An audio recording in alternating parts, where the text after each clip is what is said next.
For what purpose does the gentlelady from Maine rise? Mr. Chair, I have an amendment at the desk. The clerk will designate the amendment. Amendment number 5, printed in House Report number 111-92, offered by Ms. Pingree of Maine. Pursuant to House Resolution 379, the gentlelady from Maine, Ms. Pingree, and a member opposed will each control 5 minutes. The chair recognizes the gentlelady from Maine.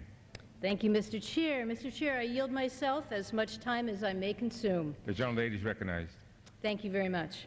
First, I need to thank Chairman Frank, Chairman Gutierrez, and my colleague, Representative Carolyn Maloney, for their tireless leadership on this very important bill before us today.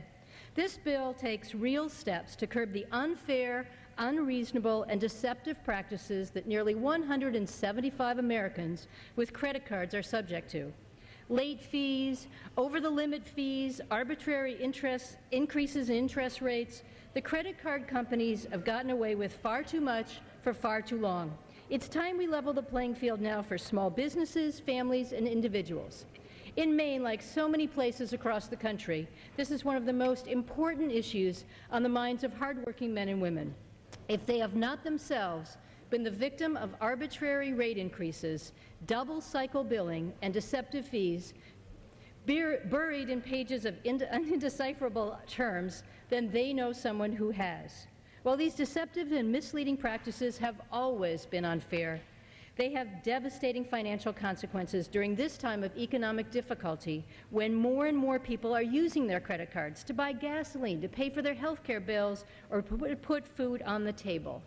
In Maine, not only have we been customers, but we are also employees of a credit card company. And as employees, we have seen firsthand the pervasive and unethical methods that these companies employed. When MBNA, now Bank of America, came into our community, people who had traditionally built homes or been fishermen found themselves as using deceptive company practices to sell their neighbors credit they couldn't afford, and it took its toll. Last fall, Nightline profiled Kate Colombo and Jerry Young of Camden, Maine, who worked 10-hour shifts at MBNA, pushing customers into taking huge cash advances that they couldn't afford.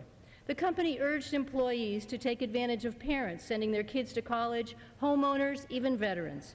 In the Nightline piece, Kate said, and I quote, "I would come home and I would literally be crying in the sink doing dishes."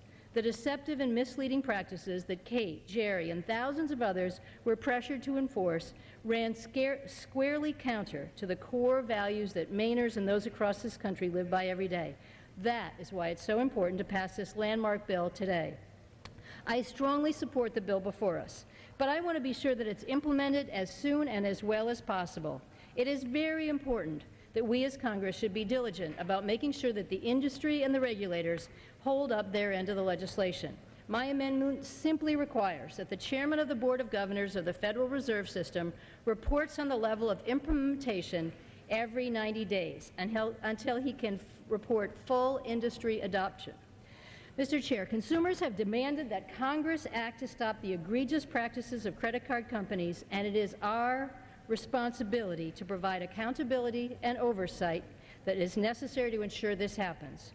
As we move to rebuild our economy in a way that is honest and fair, this common sense legislation will allow cardholders to responsibly manage their finances.